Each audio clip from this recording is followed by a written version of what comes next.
আদেশ করবে, চতুর্থ নম্বর অন্যায়ের নিষেধ করবে। এই চারটি কাজ তোমরা যদি করতে পারো, এটা কোনো আমার মুখের কথা নয়, কোরআনের কথা। এটা আমার মুখের কথা নয়, এটা আল্লাহর কোরআনের কথা। কথা ঠিক কিনা? আল্লাহ বললেন ওয়ালিল্লাহি আকিবাতুল উমুর, আমি আল্লাহ আমার পক্ষ থেকে সরকারের প্রতি সবচেয়ে বড় ধরনের একটা আদেশ দিয়ে দিলাম। আল্লাহ সরকারকে বললেন তোমাকে নামাজ কায়েম করতে হবে, যাকাত আদায় করতে হবে, তোমাকে ন্যায়ের আইন কায়েম করতে হবে, অন্যায় বারণ করতে হবে। এই চারটা কাজ যদি সরকার বাংলাদেশে করত, আমার দেশে জান্নাতি পরিবেশ 100 বছর আগে কায়েম হয়ে যেত। সরকারের কাম হলো নামাজ কায়েম করা। কিন্তু এই এতদিন 54 বছরে কমপক্ষে 17টা প্রধানমন্ত্রীর কাছে কেউ কি হিন্দু আছিল? ওর কে মানা করছে নামাজ কায়েম করিসনি? তুই নামাজ কায়েম করলু না কে? এটা ইমানদারক দায়িত্ব দিতে কে? তো ওরাই সরকারি হুকুম মানে না, সাধারণ মানুষ হুকুম মানবি। এই কথা যখন আমরা কই, তখন কয় তোরা রাজাকার জঙ্গি। আর ধনী মানুষ ওরকম তালবাজি দেয়, এরকম ধর তোরা। কুল্লু গরিব মানুষ ধরে ধরে দেলত তুলিছে, আর ধনী করে গাও হাতে দেয়নি। ধনী মানুষ তো সরকার বদলিলি উনি আবার ওর কেড়ে হয়ে যায়। কি ক্যাপাসিটি ওর কেড়ে! যাই সরকার হয়, ওর 5 মিনিট লাগে না ঘুরতে। আমাকে ইউনিয়নের একটা হাজিয়া ছিল, 4 দলের 4 জামা বানিয়ে ছিল। যাই যখন ক্ষমতা যায় ওই জামা গাওয়াতে ওরকে আগে করে ও কেউ ধরবে না।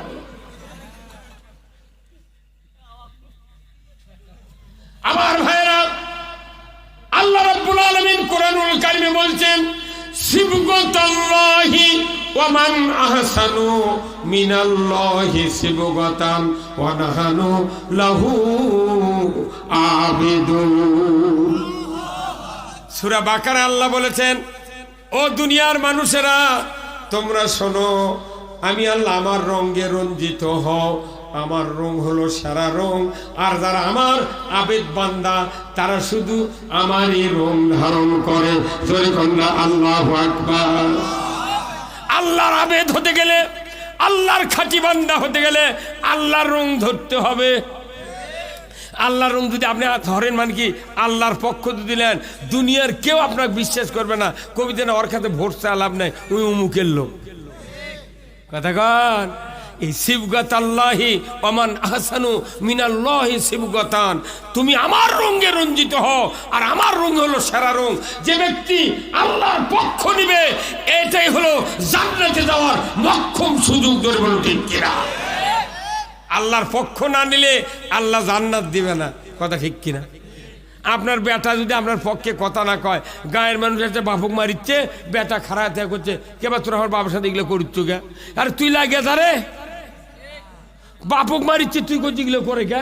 উই যদি বাপের সাক্ষাতে বাপক মারিচ্ছে, ওরই সাক্ষাতে উই যদি বাপের পক্ষ নিয়ে দাঁড়াতো, ওই গ্রামে বাপক মারতে পারতো না।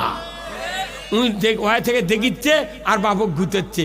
ওই বাপ যখন মারামারি বন্ধ হয়ে যায়, কবি কই বা তুই বদমাইশ রে, আমাকে তুই সাক্ষীতে মারলো, তুই একটা কথা বললু না। ওই বাপ কবি তোকে এক সম্পত্তি দেবো না, পড়ার বেটাক দেবো, তাই আমাকে আগে হয়নি। তুই ইলে কি করলু? কতক্ষণ না তে যাই আল্লাহর পক্ষ নিবে, তাকে আল্লাহ মাফ করে দেবে। তাহলে পক্ষ নেওয়া হলো জরুরি। কথা ঠিক কিনা? আমার ভাইয়েরা, কোরআনুল কারীমে আল্লাহ বলছেন শাহরু রমজান আল্লাযী উনজিলা ফীহিল কুরআন হুদাল লিন্নাস ওয়া বাইয়িনাতিন মিনাল হুদা ওয়াল ফুরকান। আমার আল্লাহ বলেছেন রমজান মাসে কোরআন নাজিল করেছি, উদ্দেশ্য 2টি। 1 নম্বর হলো মানুষ শুধু হেদায়েত হবে, মানুষ শুধু আল্লাহর পথে থাকবে, রসুলের পথে থাকবে। আল্লাহর পথ রসুলের পথ ছাড়া কারো পথে থাকবে না। এই জন্য কোরআন নাজিল করেছেন 1500 বছর আগে। জোরে বলুন ঠিক কিনা? কিন্তু দুঃখের বিষয়, সারা পৃথিবীতে 228টা রাষ্ট্রের ভেতরে 840 কোটি মানুষ বসবাস করে বর্তমানে, মাত্র 140 কোটি মানুষ ইমানের পক্ষে, আল্লাহর পক্ষে, রসুলের পক্ষে, কিন্তু তারই ভিতরে 75% লোক নামাজ আদায় করে না। আর বাদ বাকি মোট মানুষ আল্লাহর বিরুদ্ধে, রসুলের বিরুদ্ধে, ইসলামের বিরুদ্ধে। 1500 বছর আগে কোরআন আসলো মানুষ হেদায়েত করার জন্য, অথচ মানুষ হেদায়েত হলো না। মাত্র 140 কোটি মানুষের ভেতরে মাত্র 75% লোক বেনামাজি, আর বাদ বাকি কিচ্ছু নাই। 25% নামাজি। আপনাদের শুক্রবারে নামাজ পড়েন না ভাই? জুম্মার 16 আনা মুসল্লির ভেতরে 10 আনা মুসল্লি খালি শুক্রবারে নামাজ পড়ে। আর হলো 4 আনা মুসল্লি মাগরিব পরে আর জোহর পরে। ফজরের সময় চেতন পায় না, আসরের সময় কাজের টাইম পায় না, আর এসার সময় পাও ধয় না। মাত্র 2% লোক নামাজ পড়ে। তাহলে এগুলো করে কি আমাকে জান্নাত পাওয়া যাবে ভাই? তাহলে এই নামাজ কায়েম করার দায়িত্ব আল্লাহ সরকারকে দিয়েছে। সরকার যদি আইন করে, আজ থেকে বাংলাদেশে নামাজকে আইনের মাধ্যমে ফরজ করা হলো, যে ব্যক্তি 1 ওয়াক্ত নামাজ কাজা করবে ইমাম আর মুয়াজ্জিনের দায়িত্ব দেওয়া হলো। যারা যারা ওই মহল্লার বেনামাজি আছে, সকাল 8টার মধ্যে এই বেনামাজির তালিকা মহাদেবপুর থানার ওসির কাছে আপনারা দিয়ে দিবেন।